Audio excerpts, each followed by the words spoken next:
E agora, olha, trilha de urgente, trago detalhes da audiência do estudante de medicina, hein? Que estava dirigindo embriagado e matou uma corredora aqui em Campo Grande em fevereiro. Matheus Mundim está aqui comigo na tela, acompanhou a audiência. Matheus, o que o estudante falou? Falou que bebeu, mas não estava bêbado, né? É história para boi dormir, né, Matheus? Boa tarde para você. Pois é, Rodrigo, boa tarde para você e a todos que acompanham o Cidade Alerta. Aconteceu agora há pouco essa audiência de instrução e julgamento do João Vitor Vilela, ele que é o principal suspeito, réu de ter atropelado a Daniele, também uma colega dela que estava atravessando a MS 010 aqui próximo de Campo Grande. Só para a gente trazer um bastidor, essa audiência aconteceu aqui no Fórum de Campo Grande, portas fechadas, a imprensa pôde acompanhar, mas não pôde filmar em nenhum momento. Então, inclusive um bastidor que a gente traz aqui é que nós estávamos literalmente sentados do lado do réu, ou seja, o que a gente consegue trazer é que o réu ele estava abalado, ele estava chorando ali na presença tanto do juiz, do Ministério Público e também do advogado de defesa dele e também das testemunhas que estavam ali sendo ouvidas por meio de videoconferência, teleconferência. Durante todo esse depoimento que a gente teve, primeiro a gente teve o depoimento das testemunhas, eram testemunhas de defesa, todas elas disseram que se tratava de um estudante tranquilo, que nunca faria mal a ninguém, mas a gente também teve o depoimento dele, que foi o depoimento principal de hoje.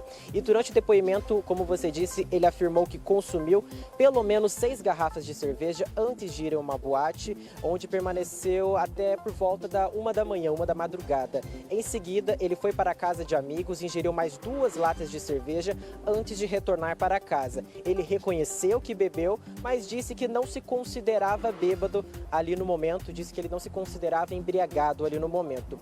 Sobre o deslocamento pela rodovia, muito foi questionado, porque ele mora perto da Santa Casa aqui de Campo Grande e não havia motivo, ele estava na Afonso Pena em tese, não haveria nenhum motivo para ele atravessar pela MS 010, isso foi questionado. Então ele disse que ele estava utilizando o GPS e nesse momento que ele atravessou pela MS 010, ele disse que não fez nenhum tipo de zigue-zague, que ele teve que desviar de apenas algumas pessoas e que isso poderia ter sido interpretado por quem estava ali perto como zigue-zague, assim como também ele chegou a ver à distância algumas pessoas correndo ali, assim como também ele disse que não havia nenhum sinal, nada que identificasse que ali também teriam pessoas correndo, né? Que poderia, em tese, ele deveria reduzir a velocidade. Ele também disse que estava seguindo a velocidade da pista, que segundo ele era de 80 km por hora.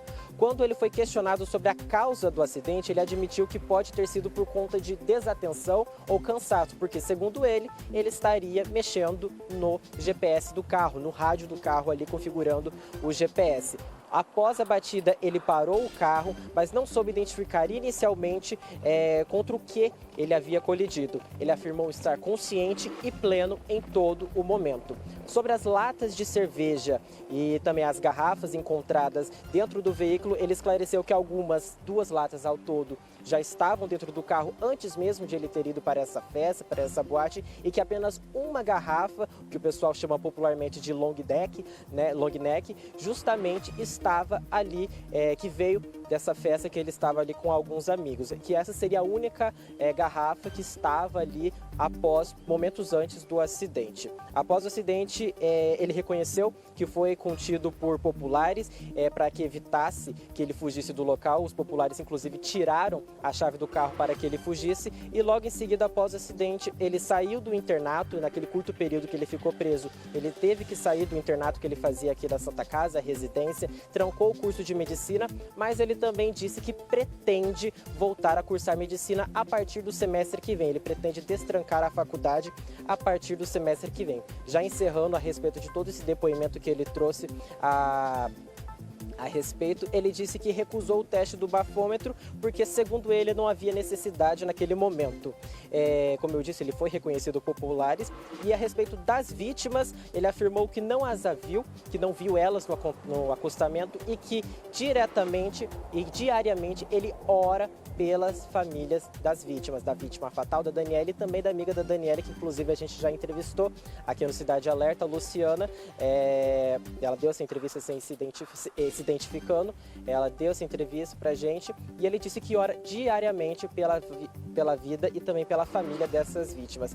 Disse também que nunca imaginou que algo assim pudesse acontecer com ele e que gostaria de pedir desculpas públicas, além de reparar todos os danos causados.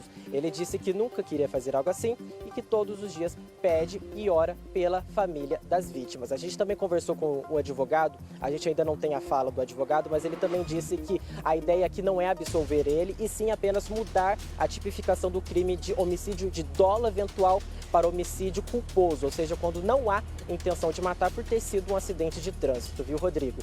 Volto com você. Obrigado, viu, Matheus? Obrigado aí pelas explicações. Sabe o que eu acho mais interessante, né? É o seguinte, o João Vitor Vilela, a defesa dele já arquitetou, é o papel do advogado, Só que a Dani tá morta, né? A corredora tá morta. Não volta. O cara pode voltar a fazer medicina, pode se graduar como doutor, pode voltar, né, a ser um especialista na área da saúde. Mas ele matou uma corredora. Ele estava bêbado. Aprende uma coisa, o que é proibido não é permitido. E o permitido, pessoal, é dirigir de forma consciente e responsável. Para mim, homicídio doloso, homicídio culposo, a tipificação que for enquadrado, né, esse rapaz, vai acontecer o seguinte, o cara vai ser condenado porque ele estava dirigindo bêbado. Agora, essa moça, que inclusive começou a correr na época porque havia perdido uma filha pequena por uma doença devastadora, ela tá morta. Ele matou, ela não morreu. Ele matou de forma atropelada a Daniele Oliveira, de 42 anos, em fevereiro deste ano. É um absurdo. Esse país aqui, ó, enquanto não apertar o cerco, para quem dirige embriagado, para quem é bêbado, pega o volante, pega a motocicleta, pega caminhão, enquanto capricha, meu filho, vai. Enquanto não melhorar, não apertar o cerco, não vai mudar. Hoje é a Daniele, amanhã vai ser a Maria, depois vai ser o Antônio, depois vai ser o José. Enquanto não começar a punir, de fato, quem tem que punir, não vai melhorar. Gente, o cara quer mudar de homicídio doloso para culposo. Porque o cara tava numa festa, uma festinha, tava bebendo, mas não tava bêbado. Se não tivesse bêbado ou se não tivesse bebido, teria visto as corredoras. E eu achei uma blasfêmia tão grande na época, é a imagem dele chorando, né? Ele chorando. Mas tem que chorar mesmo, tem que chorar para tentar convencer. E aqui eu não coloco o caráter e a conduta da pessoa, não. Tem que chorar mesmo, porque é uma morte que ele vai carregar nas costas. É uma morte, tá?